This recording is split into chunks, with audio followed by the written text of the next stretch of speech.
Perfect. I'll cancel the auto payments first thing tomorrow. That was the only reply I typed, and then I stared at the family group chat, my thumb hovering over the screen as silence swallowed the living room. Outside, the wind scraped the balcony rail like an impatient visitor. My name is Clara Vera. I'm 28 years old. Tell me, when the people who raised you cut you off like an unwanted thread, are you supposed to beg for the string back, or watch how fast they unravel without you? Dad's message sat there in black letters, sharp as glass. Don't contact us. Don't visit. You're cut off. And just beneath it, my brother's little blue thumbs up, glowing like a stamp of approval. I didn't cry. Not then. Instead, I noticed the scarf draped on the chair across from me. A pale gray scarf my mother had left here once after a winter visit. The chair looked like it was waiting for me to sit, but I stayed standing, clutching my phone. That scarf had always smelled faintly of jasmine and wood smoke. Now, under the dim light, it looked like a reminder that even fabric can abandon warmth when no one wears it. My pulse slowed. My family had forgotten something. The auto payments they relied on every month, utilities, insurance, even the mortgage. They thought money flowed like water. They forgot who turned the tap. I placed the phone face down on the table, silence booming louder than any scream. And in that silence, I realized something sharp, almost poetic. When you are told you're not part of the family, the only logical answer is to stop paying the price of belonging.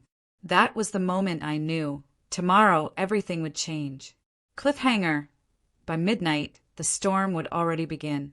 By midnight, my phone began to shake on the table like it had grown a heartbeat of its own. First one missed call, then another, then 10 in a row, each vibration skittering across the wood like an insect scrambling for cover. The group chat lit up in streaks of red. Answer us now. Clara, don't be childish. You can't just walk away from family. I didn't answer. I watched. I listened. I let their words claw at a locked door they no longer had the key for. The scarf across the chair caught my eye again.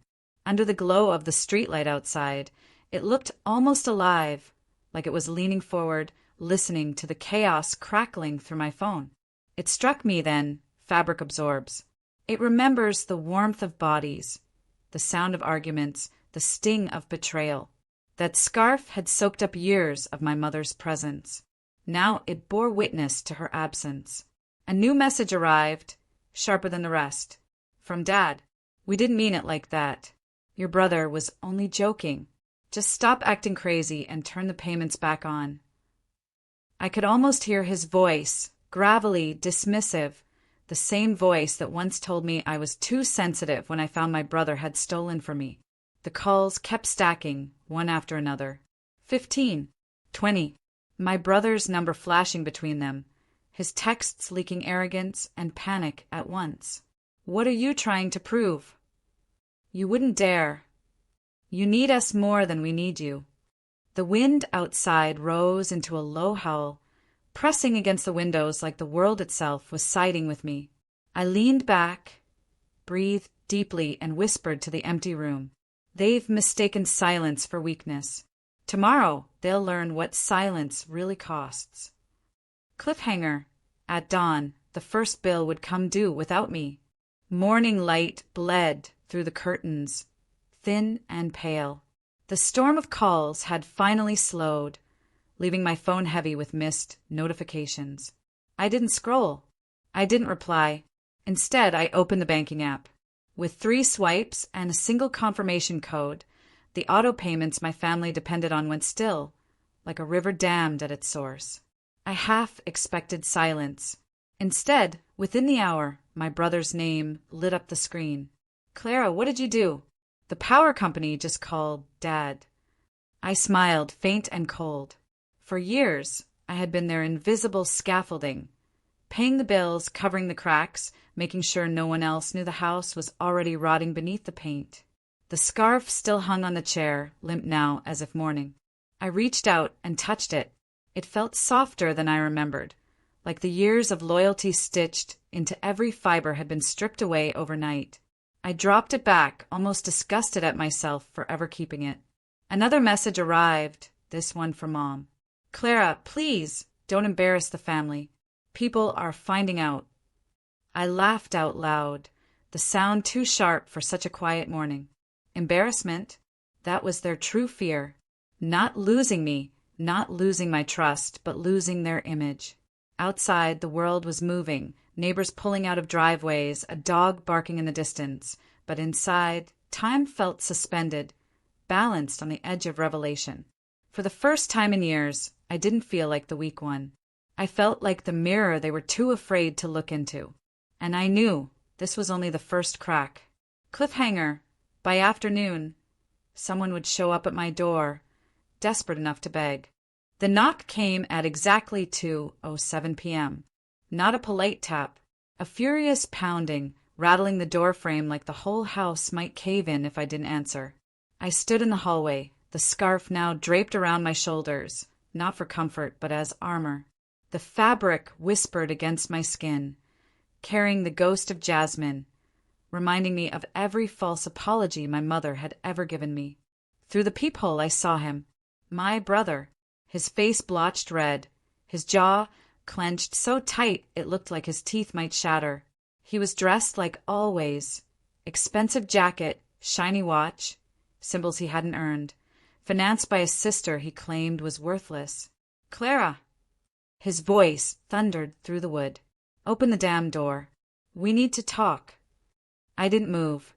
I let the silence swell, let him taste the same exclusion he once cheered for with a smug little thumbs-up emoji. Another bang. The internet's down. The utilities, their saying accounts are frozen. What the hell are you trying to do to us?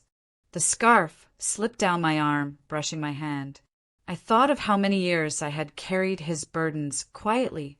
The loans he couldn't repay, the fines he ignored, the lies he told our parents, who always believed him because it was easier than believing me.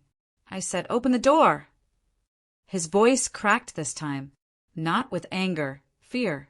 I leaned close, close enough that my breath fogged against the thin glass. And softly, so only I could hear it, I whispered. Finally, cliffhanger. The doorbell rang next. This time it wasn't my brother. It was my mother. The doorbell's shrill chime sliced through the hallway.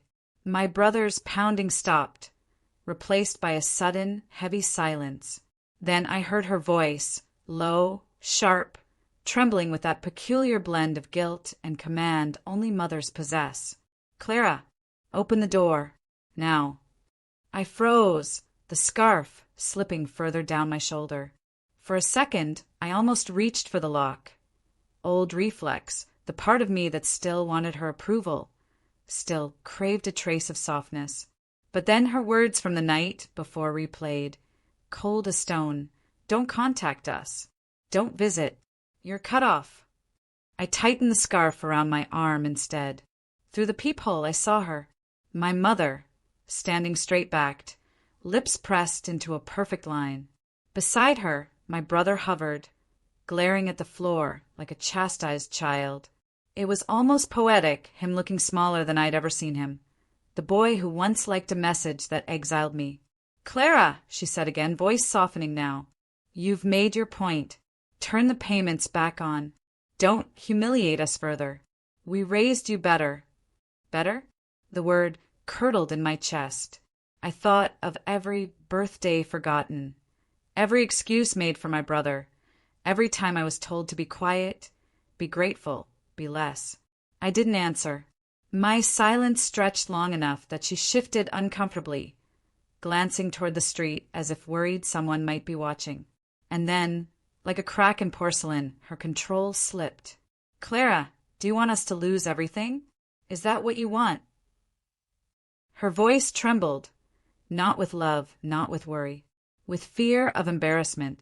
I stepped back from the door, heart steady, and whispered to myself, "They've mistaken money for love. Let them learn the difference." Cliffhanger. That evening a letter arrived, official, stamped and addressed to me alone. The envelope was thick, its edges sharp against my fingertips. A government seal, pressed deep into the paper, gave it an air of finality. I carried it to the kitchen table, set it down beside the scarf, and just stared at it for a long moment. When I finally tore it open, the words inside hit like a silent verdict. Notice of foreclosure proceedings. It wasn't my house. It was theirs. My parents' property, my parents' pride. And because they had tied their mortgage, their insurance, even their taxes to the automatic flows of my account, the absence of those payments had set the clock ticking faster than anyone expected. For years, I had been their shadow guarantor, the invisible name beneath their stability. Now, with that safety net cut, reality was clawing at their front door. I folded the letter carefully, slid it back into the envelope, and laid it across the scarf. Gray fabric, white paper, both symbols of a family that wanted me gone, yet could not survive without me. That night, my brother texted again. "Clara, this isn't funny anymore. We'll lose the house. Think about Mom. Think about Mom." As though I hadn't spent my whole life thinking about her, waiting for her to think about me. I didn't reply. I let the silence stretch. Outside, the street lamps buzzed faintly, flickering as if they too were deciding whether to burn out or hold on. For the first time, I felt not like the daughter they cut off, but like the mirror of their consequences. And mirrors don't apologize for what they reflect. Cliffhanger. The next morning, Dad himself showed up with a tone I had never heard before. The knock this time was different. Slow, heavy, like each strike carried the weight of decades. When I opened the peephole, Dad stood there alone. His shoulders looked smaller somehow, his frame swallowed by a coat that used to fit. His eyes, once sharp with authority, carried something new, something almost fragile. "Clara," he said, not pounding, not shouting, just speaking. "We need to talk." I didn't move. The scarf was wound tight around my arm now, as if it could tether me to my own resolve. "I made a mistake," he said, voice catching. "That message." I was angry. "I didn't think you'd take it seriously." The words stung. Take it seriously? He had erased me with a sentence. And now, faced with bills, foreclosure notices, and public whispers, he wanted to rewind. Through the wood, I whispered back, low and even. "You didn't think I'd take being cut off seriously?" He pressed his forehead against the door, sighing. "We can fix this. Just turn the payments back on. We'll forget everything else." Forget. That was the word they always leaned on. Forget the insults. Forget the betrayals. Forget the years of silence whenever I needed them most. Forget my worth. I let the silence stretch until it was unbearable. Then, for the first time in my life, I let him feel the weight of rejection. "No," I said simply. There was a pause, a sound like his breath breaking. And then, softly, he whispered the words I had waited 28 years to hear. "We need you." Cliffhanger. But for the first time I realized I no longer needed them. The night after Dad's visit, I sat in the quiet, the scarf draped across my lap like a final witness. For years, it had been nothing more than fabric, an absent gesture left behind.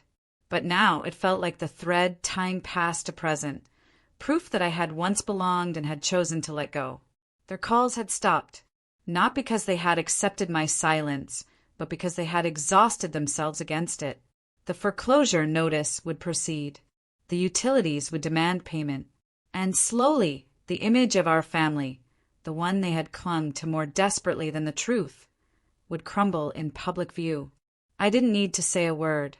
My silence had become the sharpest response. I folded the scarf neatly, placed it back on the chair where it had been the night Dad erased me. Except now, it wasn't a symbol of abandonment. It was a relic of everything I had survived. In the morning, I walked to the balcony. Dawn stretched pale across the horizon, brushing the streets with silver.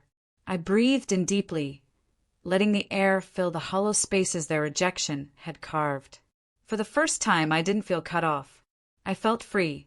Somewhere they were scrambling, arguing, begging, plotting excuses. But their story was no longer mine. As I turned back inside, the scarf caught in the wind, slipping from the chair and fluttering to the floor. I left it there. I didn't pick it up. Because the truth was simple. Love that needs payment isn't love. And I was done paying.